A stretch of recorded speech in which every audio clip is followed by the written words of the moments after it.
Hi, everyone. Welcome back. I'm Kimberly Wallbank from Quality System Services. Today, we're diving into work instructions. When do you need them?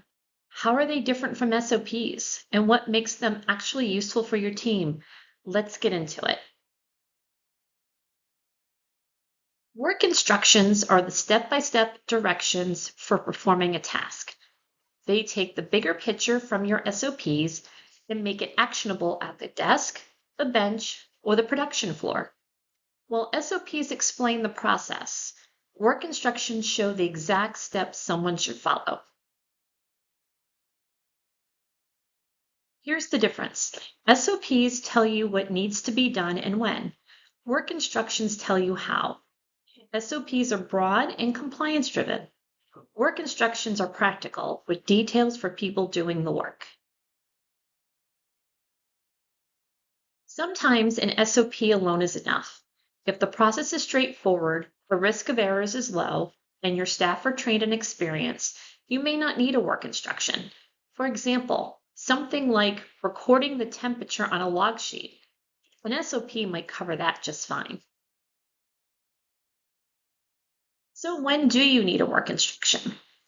You need a work instruction when the tasks are complex, when mistakes could cause compliance or safety issues, when multiple people need to perform the task the same way, or when consistency and training are key.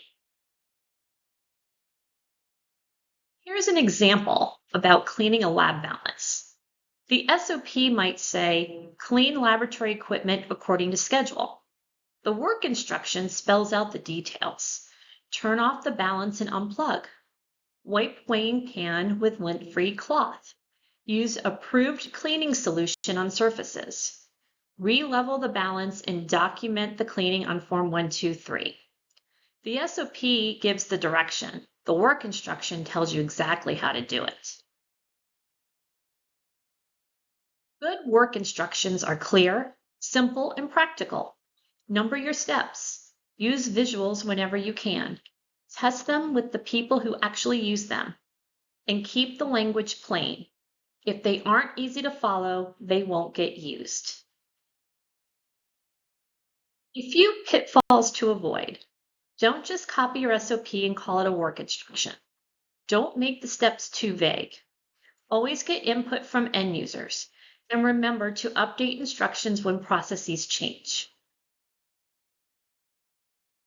When you write effective work instructions, you gain consistency, fewer errors, easier training, and stronger compliance.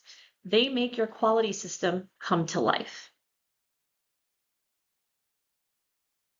So remember, work instructions are the bridge between SOPs and daily practice. They make compliance real. If you got questions about when or how to use them, feel free to reach out. I'd love to help. Thanks for watching.